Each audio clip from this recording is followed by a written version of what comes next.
All right, here we go, bringing you another great tip for behavior, starting right now.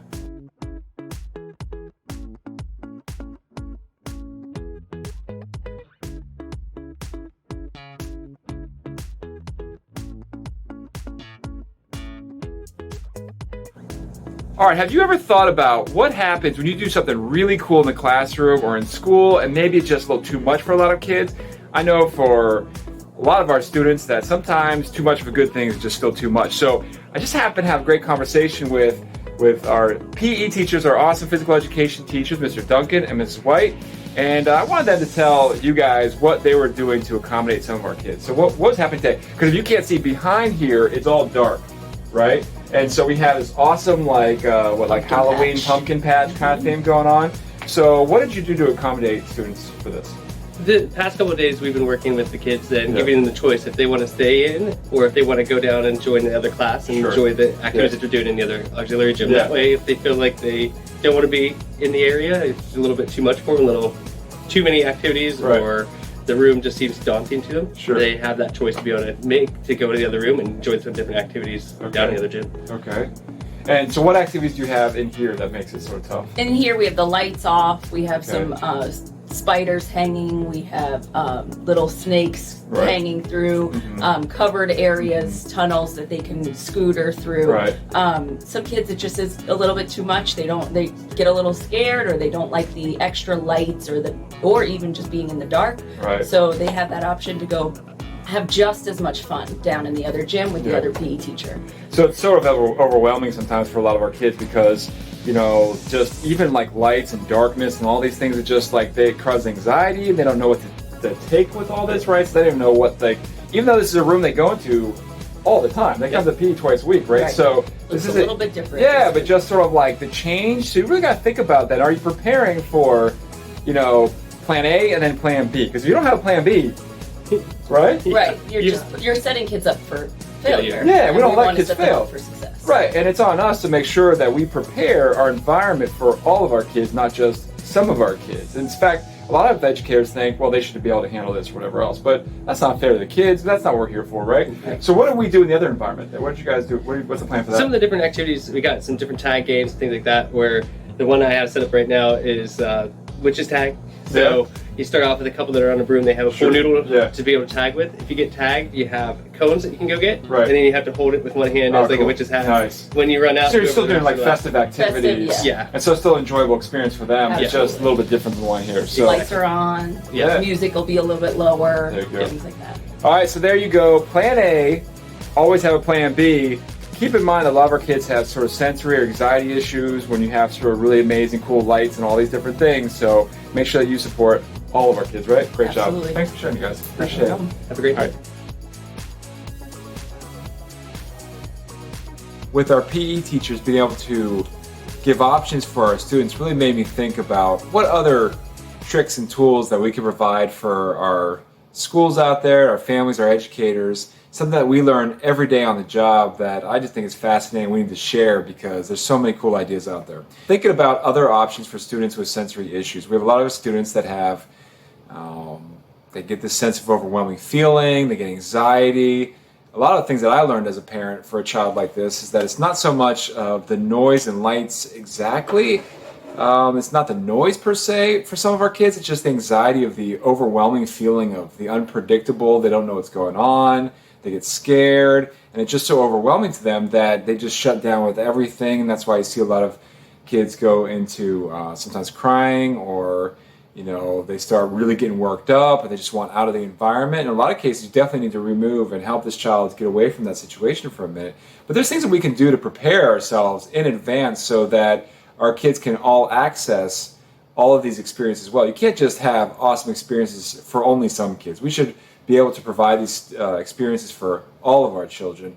Legally, they're entitled to all these experiences as well, but as educators, if we want to be the best, we have to make sure that we prepare ourselves and we think about in advance, sort of proactive approach to making sure that when we do a cool lesson, you know, really engaging and exciting and interesting and sometimes really over the top. But trust me, like in our school, I'm probably the cause of that so many times.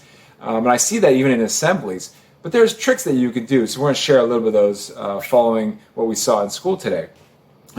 So one of those things is just to think about the advanced warning that you could do for students. One is, making sure that they know in advance this is happening. If you walk into a situation that's just completely different than you're used to, if every week you go to PE, for instance, and it looks like a certain thing, certain sounds, that's what you're thinking about, and then you get there and it's like dark and lights and all this stuff, you're just going, whoa, I can't even think about what's happening right now. That's what happens to our students. So in a lot of these cases, you have to give them advance warning. Now, a little asterisk there is that you don't want to necessarily give advance warnings for everything that's different. For instance, like fire drills. In a lot of cases, our students with fire drills, you definitely don't want to give advance notice because they'll perseverate on it and they'll think about it and they won't be able to sleep the night before and they really get focused on that. So for lessons, it's a little bit different than some of our drills. But that's probably another video. But advance warning so that they know what they're coming into.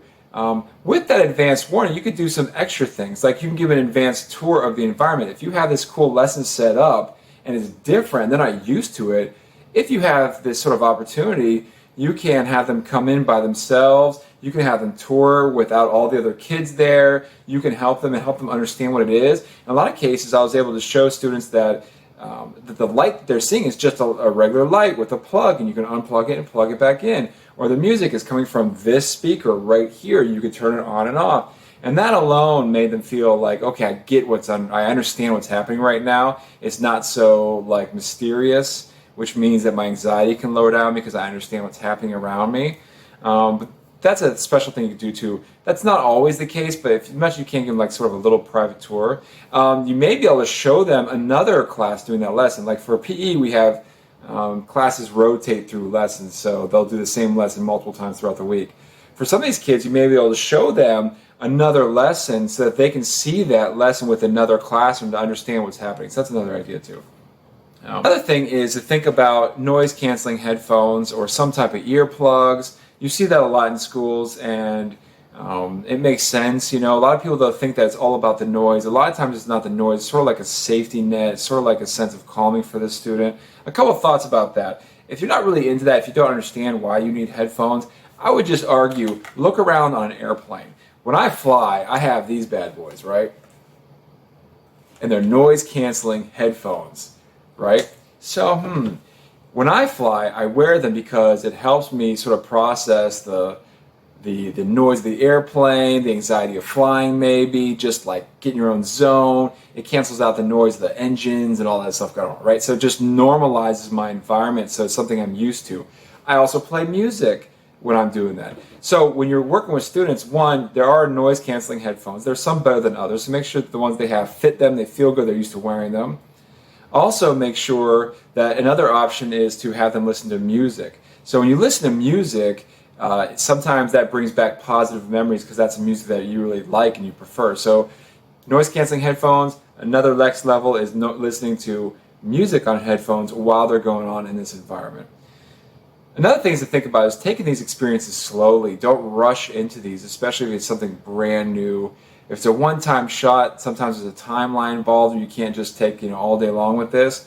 But especially if it's something sort of a new ongoing experience, or they can come back to it, take your time. You're better off, letting them get used to it and acclimate it to it. Because if you try to push too hard, the reality is they'll probably just push back and not really want to be there and just go in defense mode and really not want to be in that environment. To think about is nonverbal cues. So some type of signal that they have that they can let you know they have anxiety and they want out of the environment or they need a break. You may have these already with these students. If you don't, you definitely need to have them. You may be able to see the signs with them, and if you know the student really well, you'll probably be able to see the signs of this just because you're used to seeing that when they get overwhelmed. But if you don't know the student, or if the person that you're setting this to, so if it's like a classroom that is not their base classroom, that teacher also needs to know those signs and know those cues so that they can support that child as well. Because if you're the only one, or if your little team is the only one that knows those cues, then that's not fair to that student. That student should be able to give a signal or some type of cue or some type of sign to that, and sometimes you could actually have cards if it's a nonverbal student, so it's not like a verbal cue, especially because if it's overwhelming, a lot of times the verbal sort of processing will be very difficult for students, so they're just going sort of fight or flight mode. So being aware of what that looks like for those students is really key, no matter who the class room teacher is. Another idea is to give a student a role or job within that environment. In a lot of cases, if a student feels like they have a sense of purpose or they have a specific task that they could do within that environment, maybe they have a hard time doing the whole lesson because it's just over, so many things going on and they're just sort of stuck over here and they're not quite ready to bridge that gap over into the full lesson. Instead of just removing them from the entire lesson, have them have a specific job as part of the lesson or a role within that lesson so that they can feel like they're contributing, they're involved, and they're still sort of in that environment as well. The last thing is to give other options. As you saw in that video with PE, the teachers did a great job thinking forward, thinking ahead proactively that some of our students may have a difficult time and experience with this. So they created another option that was still fun and engaging and still thematically sort of the same, just at a much lower level, sensory level for those students. So if you could do that, I know it's very difficult for classroom teachers, but if you're a classroom teacher, think about your team as a whole. If you're like say in third grade and you're doing this great lesson, maybe some of your other colleagues at that time could be that other option for you, for those students. One thing I would pressure the child a little bit in the sense that you want to try new experiences. You don't want to automatically exclude this child. Sometimes we think, okay, we know this kid's not going to do very well, so we're just not going to have them do this activity. In fact, we're going to put in our plans that when I do this activity, this child will go to another room. I definitely don't recommend that. This child really should have the right to this experience, and it's our job to help scaffold it and support them in it. So you always want to try it and sort of challenge them and push them, because that's part of the growth process. You just definitely don't want to push them to the point where they're in high anxiety, high frustration mode. It causes so many other issues, and it's not fair to that student either. So try it, work with them, provide all these other supports for them, but there is other options. If you have those prepared, it won't just be sort of random. It'll be very seamless and supportive for that student. So don't let a lack of preparation stop our students from experiencing the best lessons. Don't give up on these best lessons just because you have kids with sensory issues. Still try them, just be prepared, and let me know how it goes. And share your ideas with us.